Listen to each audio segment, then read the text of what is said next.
like to increase my iman to this level or my knowledge to that level. But the truth is, when you go out and give da'wah, it increases your iman. You know, it was addictive in our school in the good old days. There were so many people who just came down when it was da'wah day. Because they wanted it, and it made them feel good to pass out some pamphlets and talk to people. It made them feel good. So it's not like you wait for your iman to increase before you go out and give da'wah. Your iman increases as you give da'wah. So try that. And at the same time, the scholars say, if you wait for number 2 and 3, you will wait your whole life till you go to your grave. And they say if you ever wake up one day and number 2 and 3 are there 100%, know that you've gone astray. If you ever wake up one day and say, Iman is 100% today, that's good. Knowledge is 100%, I'm ready now. Look out world, here I come. No, look out world, here comes your bid'ah, because now you've gone astray. Number 4, we spoke about that. You know what the cure is for number 4? Who knows? What's the cure for number 4? Anybody? What? Yes, someone's shy. What do I do to this guy? What's that thing called? Courtyard? North courtyard. North courtyard. It's like when you first go into it, like a cold swimming pool. That's a very, very nice analogy, sir. I like it. Very clever. So, it's like a cold swimming pool. When you jump in a few seconds, you're okay. That's it.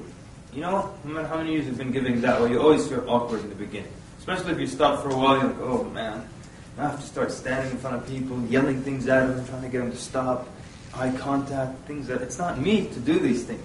Yeah? But you know what? You call the first guy, you call the second, third, and that's it. You're used to it now. What about another solution for a shy person?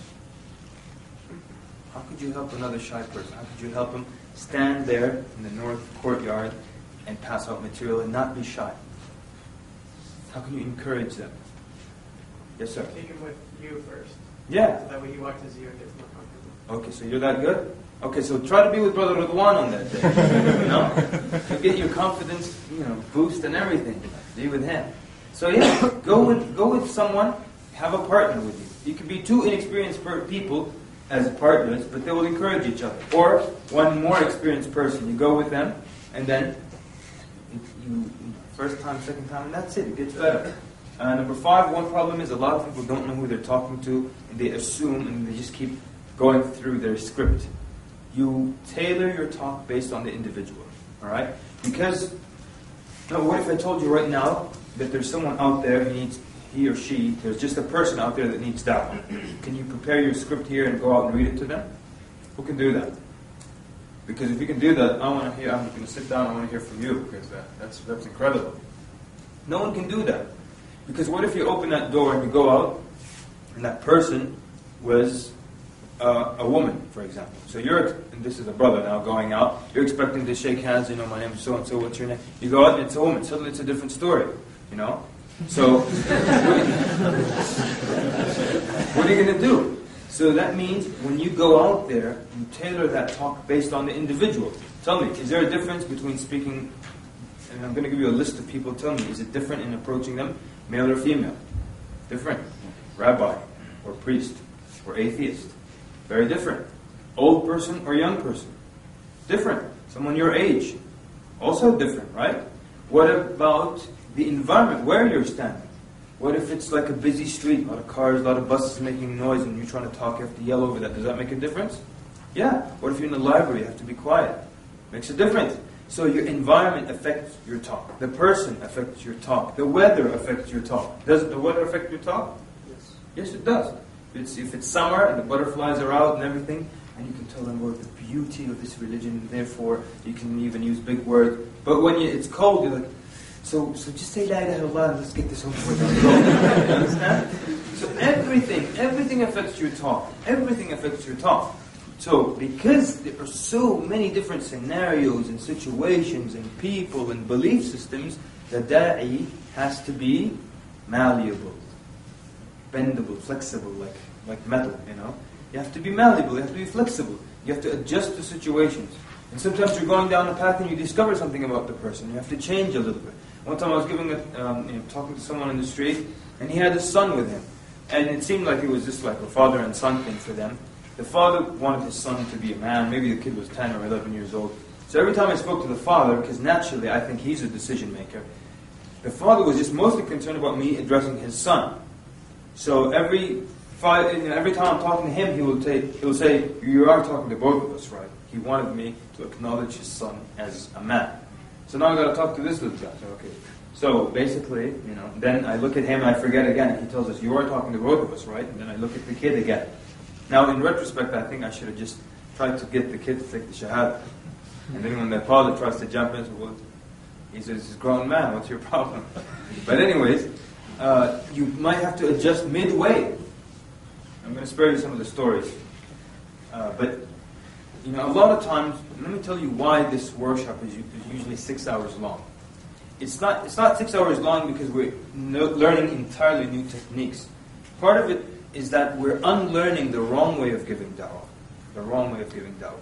We have so many rules about da'wah that just don't make any sense, or they don't have any study or anything to back them up or proof for them. And so many ideas and notions here and there that we need to unlearn all these ways and then also learn a few more new techniques.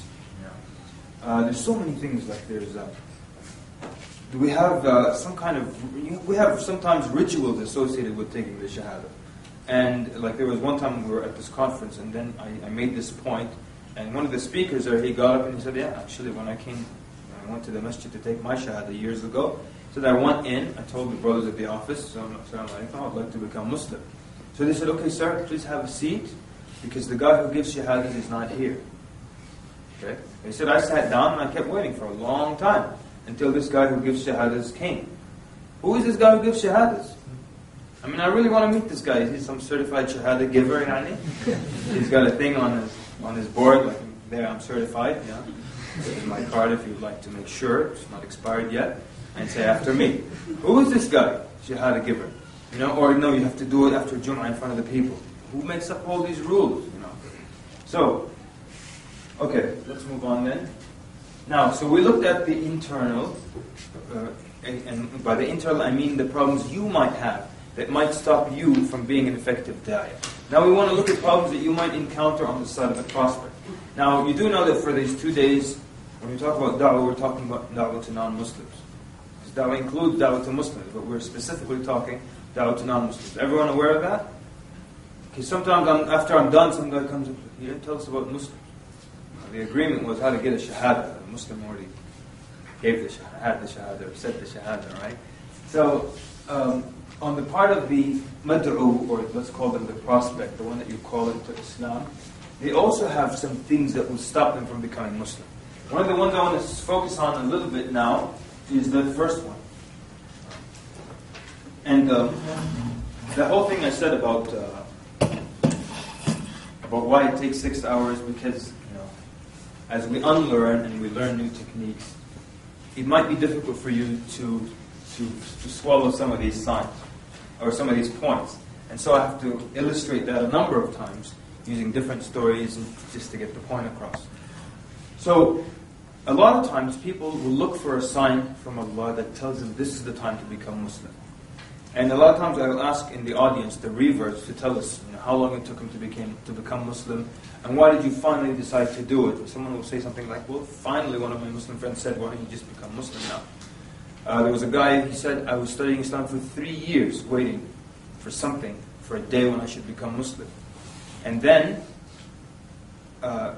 one of my friends just suddenly out of the blue called me up and said, why don't you just become Muslim right now over the phone?"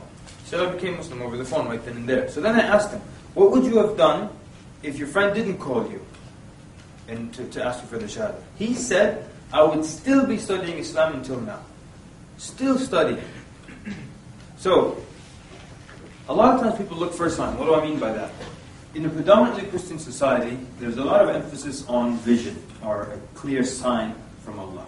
And you've probably seen this in their sitcoms, in their cartoons, in their movies. God, give me a sign. Lord, give me some sign. Tell me what to do. And, Paul of Tarsus, he became Christian when he was on the road to Damascus. He saw a vision. Augustine, later on, he's saying, not Augustine, the Emperor Constantine, he saw a vision as well. Even the Mormons, the guy saw a vision. All of these visions and clear signs. But Allah says in the Quran that His signs are subtle. And his signs are for those who contemplate and those who consider. And that's why, so the story goes that I went to pray Dhuhr at an Islamic center, and I saw, as I'm walking in, this Caucasian American man walking out with a bunch of books, and the whole staff of the center, they're walking out behind him and they're waving him goodbye. Alright? So what happened? He came to them and he said, I'm interested in getting some reading material about Islam. Their job as du'at is to fulfill that need. He said, I want to get more material. They said, here's more material. Okay. Now, what would you do here a little differently perhaps? You would what? What would you do differently? Yes, sir. Give them a quick rundown of Islam beforehand. Okay. Anything else? You're right. I'd ask him what he read before. Uh-huh. What he read before? What he wants to read. What he wants to read? What he's looking for. What he's looking for? Good. Is that what you were going to say? Excellent.